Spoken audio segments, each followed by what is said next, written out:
श्रीमद् भगवत गीता सार कथा। इस भागवत गीता सार कथा में सुख दुख का वर्णन किया गया है। इस भागवत गीता में मानव के लिए हर अच्छे और बुरे कर्मों का वर्णन दिया गया है। दोस्तों, आप सभी चैनल को सब्सक्राइब लाइक करते हैं, जिसमें आप लोगों को कुछ नहीं मिलता, पर इस चैनल पर जीने की राह और ज्ञान भरी बातें मिलती है।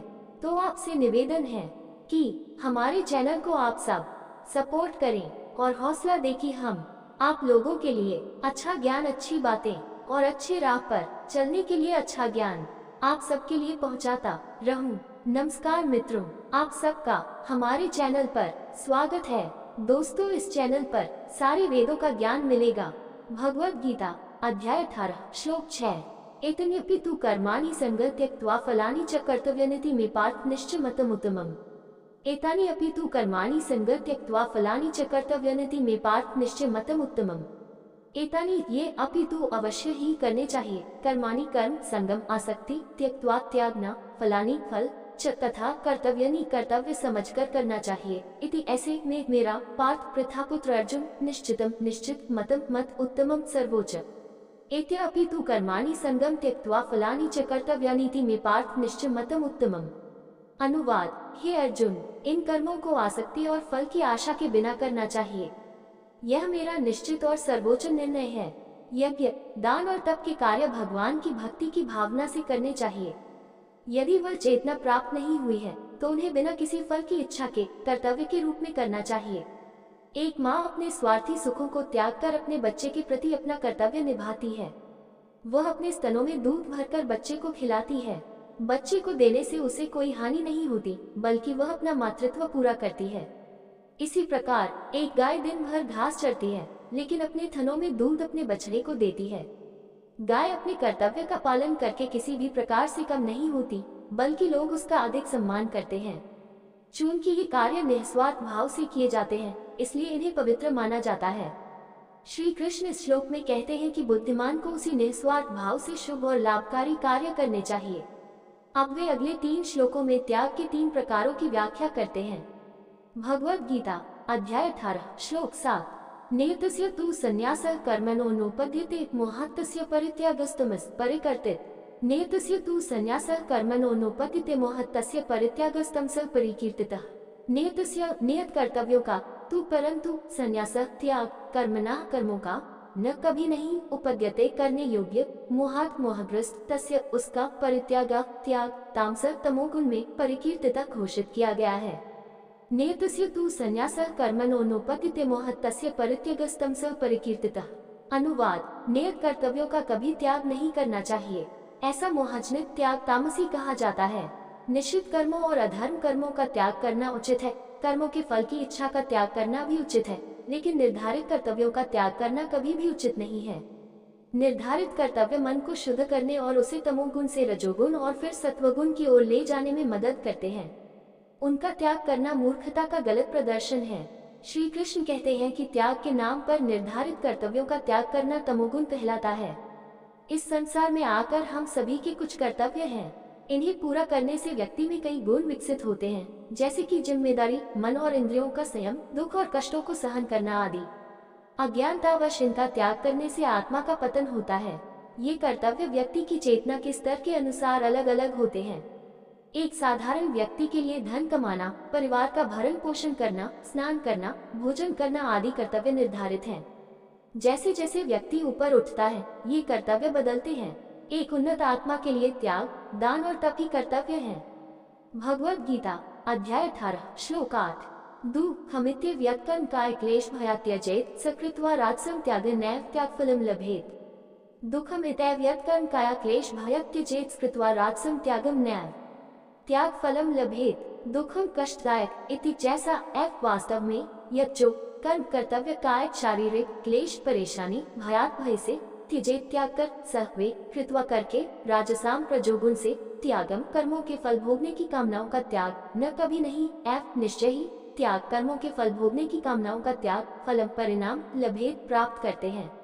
दुःखम इत्यव्यक्त कर्म काया क्लेश भयत् त्यजेत् कृत्वा राजसं त्यागम नैव त्याग फलम लभेत। अनुवाद: जो कर्म कष्टदायक या शारीरिक कष्ट देने वाले हो, उन्हें छोड़ देना रजोगुनी त्याग है। ऐसा त्याग कभी भी लाभदायक या उन्नतिदायक नहीं होता। जीवन में आगे बढ़ने का मतलब अपनी जिम्मेदारियों को छोड़ना नहीं है, बल्कि उन्हें बढ़ाना है। नौसिखी अध्यात्मवादी अक्सर इस सत्य को नहीं समझते। दुख से बचने की इच्छा और पलायनवादी रवैया अपनाते हुए वे आध्यात्मिक आकांक्षा को अपने अनिवार्य कर्तव्यों को त्यागने का बहाना बनाते हैं। हालांकि जीवन कभी भी बोझ के बिना नहीं होता है। उन्नत साधक वे नहीं है जो कुछ न करने के कारण शांत रहते हैं। इसके विपरीत वे अपने कंधों पर रखे गए भारी बोझ को उठाते हुए भी अपनी शांति बनाए रखते हैं। श्री कृष्ण इस श्लोक में घोषणा करते हैं कि कर्तव्यों को इसलिए छोड़ देना क्योंकि वे कष्टदायक है, रजोगुणी त्याग है। शुरू से ही भगवत गीता कर्म का आह्वान है। अर्जुन को अपना कर्तव्य अप्रिय और कष्टकारी लगता है और परिणाम स्वरूप वही युद्ध भूमि से भाग जाना चाहता है। श्री कृष्ण इसे अज्ञानता और दुर्बलता कहते हैं। वे अर्जुन को अपना कर्तव्य करते रहने के लिए प्रोत्साहित करते हैं, भले ही वह प्रिय हो, साथ ही साथ उसके भीतर एक आंतरिक परिवर्तन भी लाते हैं। इस उद्देश्य के लिए वे अर्जुन को आध्यात्मिक ज्ञान से आलोकित करते हैं और उसे ज्ञान की आंखें विकसित करने में सहायता करते हैं। भगवत गीता सुनने के बाद अर्जुन अपना पेशा नहीं बदलता, बल्कि अपनी गतिविधियों पर जो चेतना लाता है उसे बदल देता है। पहले उसके कार्य के पीछे का उद्देश्य अपने आराम और गौरव के लिए हस्तिनापुर के राज्य को सुरक्षित करना था। बाद में वह अपना कार्य करना जारी रखता है, लेकिन भगवान के प्रति भक्ति के रूप में। भगवत गीता अध्याय 18 श्लोक 9 कार्यमित्येव यत्कर्म नियतं क्रियतेर्जुन संगं त्यक्त्वा फलच्चैव सत्याग सात्विको मत। कार्यमित्येव यत्कर्म नियतं क्रियते अर्जुन संगं त्यक्त्वा फलच्चैव सत्याग सात्विको मतः। कार्यम कर्तव्य की तरह इति जैसा एफ वास्तव में यज्जो कर्म नियतम अनिवार्य कर्म क्रियते किए जाते हैं। अर्जुन संगम आसक्ति त्यक्त्वा त्याग कर फलम पुरस्कार च तथा एफ निश्चय ही सह ऐसा त्याग कर्मों के फल भोगने के लिए इच्छाओं का त्याग सात्विक सतुगुणी मत माना गया। कार्यम हितैव्यत कर्म नियतम क्रियते अर्जुन संगम त्यक्त्वा फलम चैव सत्याग सात्विको मतः। अनुवाद हे अर्जुन, जब कोई कर्म कर्तव्य पालन हेतु किया जाता है और मनुष्य किसी भी फल की आसक्ति को त्याग देता है तो वह सत्वगुणी त्याग माना जाता है। श्री कृष्ण श्रेष्ठ प्रकार के त्याग का वर्णन करते हैं, जहां हम अपने अनिवार्य कर्तव्यों का पालन करते रहते हैं लेकिन कर्मों के फल के प्रति आसक्ति छोड़ देते हैं। वे इसे सर्वोच्च प्रकार का त्याग बताते हैं जो सात्विक गुण में स्थित होता है। आध्यात्मिक प्राप्ति के लिए त्याग अवश्य आवश्यक है, लेकिन समस्या यह है कि त्याग के बारे में लोगों की समझ बहुत उथली है और वे इसे केवल कर्मों का बाह्य परित्याग मानते हैं। ऐसा त्याग पाखंड की ओर ले जाता है, जिसमें बाह्य रूप से त्यागी का वेश धारण करते हुए भी व्यक्ति आंतरिक रूप से इंद्रियों के विषयों का चिंतन करता है। भारत में ऐसे कई साधु हैं जो इस श्रेणी में आते हैं। वे ईश्वर प्राप्ति के महान उद्देश्य से संसार से चले गए, लेकिन चूंकि मन अभी भी अपनी इंद्रियों के विषयों से अलग नहीं हुआ था, इसलिए उनके त्याग से उन्हें वांछित फल नहीं मिला। परिणाम स्वरूप उन्होंने पाया कि उनके कार्य उन्हें उच्च आध्यात्मिक जीवन की ओर बिल्कुल भी नहीं ले गए। दोष उनके क्रम में था। उन्होंने पहले बाह्य त्याग के लिए प्रयास किया और बाद में आंतरिक वैराग्य के लिए।